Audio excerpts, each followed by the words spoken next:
Hey team, so today I'm going to talk about when to ice versus when to heat. Very important question because it matters. And it matters if you ice or heat at the right time on how you're going to have success with your injury. So let me break it down very simply. If you have a new injury or an old injury with a new flare-up, new equals ice. Old equals heat. Any old sustained injury that's been there and nagging, you're going to use heat.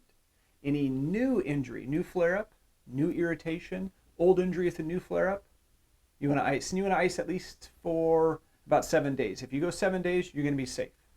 After 7 days, you can heat. So let's break into the why. Ice itself is a vasoconstrictor.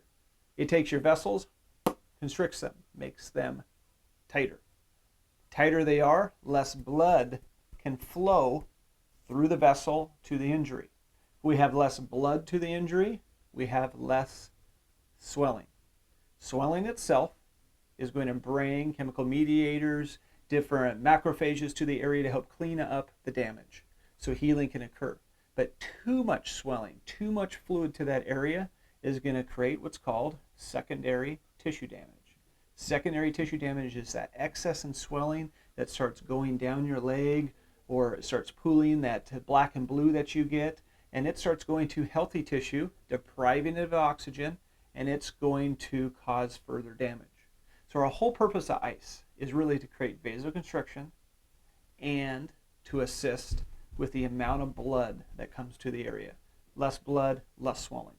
Okay, so why do we heat? Why would we ever want to heat? Well, heat is a vasodilator. So it's going to open up the blood vessel. It's going to bring more blood to the area. So why would we ever want to bring blood to the area? Well, after 7 days, all of the chemical mediators that are currently at that injury, things have changed. It's not going to allow all that swelling to pool out into the injured area. So more blood to the area is going to bring more nutrients, and it's going to allow it to heal quicker, but it's also going to assist in flushing out a lot of those chemical mediators or swelling. So by pushing that out of there, it's going to help in healing as well. So new injury, ice, old injury, heat.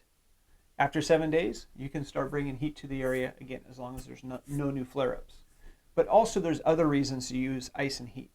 Both of those are analgesics, meaning by applying them to the skin themselves, you're going to assist in changing the response of pain. Nobody likes pain, but pain is a good reminder of what not to do. So by modifying our pain a little bit, it helps put us in a more comfortable position. Ice to the area is going to numb the area of pain. It's going to slow down the nerve transmission back to the brain, which gives you less of a painful stimulus, and the area itself goes numb. But heat is also a topical analgesic, meaning that it's going to change the response, that sensory stimulus, back to the brain as well, so it'll assist in pain management as well. So both ways are great ways to use for pain management. But heat also tends to be more comfortable for people. So you have that old nagging injury, you can put heat on the injury to help soothe it down, soothe the injury, and it brings more comfort to you. But ice itself, that's a great way to reduce initial injuries, initial trauma. So again, new injury, ice. Old injury, heat. After about 7 days, you can start bringing heat to the area. Again, team, I hope this helps. Hope it clears up when to use ice, when to use heat, and I hope overall it helps you to keep moving.